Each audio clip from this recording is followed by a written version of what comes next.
KK റോഡിൽ പീരുമേട് മരീഗിരി സ്കൂളിന് മുന്നിൽ കഴിഞ്ഞ രാത്രി വീണ്ടും കാട്ടാന ഇറങ്ങി. സ്കൂളിന് മുന്നിൽ ബസ് കാത്തുനിന്ന വിദ്യാർത്ഥികളെ കാട്ടാന ഓടിച്ച സ്ഥലത്താണ് വീണ്ടും കാട്ടാന ഇറങ്ങിയത്. കഴിഞ്ഞ ദിവസം രാത്രിയിലാണ് സ്കൂളിന് മുൻപിൽ കാട്ടാന ഇറങ്ങിയത്. സ്കൂളിന് മുന്നിൽ ബസ് കാത്തുനിന്ന വിദ്യാർത്ഥികളെ കാട്ടാന ഓടിച്ച സ്ഥലത്താണ് വീണ്ടും കാട്ടാന ഇറങ്ങിയത്. കോട്ടയം കുമളി റോഡിൽ പീരുമേട് മരീഗിരി EMHSSന്റെ മുന്നിലാണ് രാത്രി കാട്ടാന ഇറങ്ങിയത്. ഈ സമയം ഇതുവഴി വന്ന ലോറി ഡ്രൈവർ കാട്ടാനയെ കണ്ട് വാഹനം പിന്നോട്ടെടുത്തു.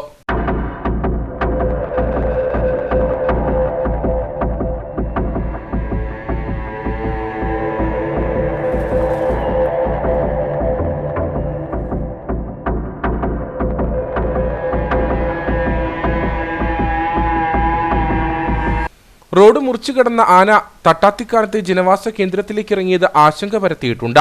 ബസ് കാത്തുനിന്ന വിദ്യാർത്ഥികളെ കാട്ടാന വിരട്ടിയോടിച്ചത് 2 മാസം മുൻപാണ്. അന്ന് വലിയ പ്രതിഷേധം മേഖലയിൽ ഉടലെടുത്തിരുന്നു. ഫെൻസിംഗ് വേലികൾ സ്ഥാപിക്കാമെന്ന വനംവകുപ്പ് ഉദ്യോഗസ്ഥരുടെ ഉറപ്പിന്മേലാണ് അന്ന് പ്രതിഷേധം അവസാനിപ്പിച്ചത്.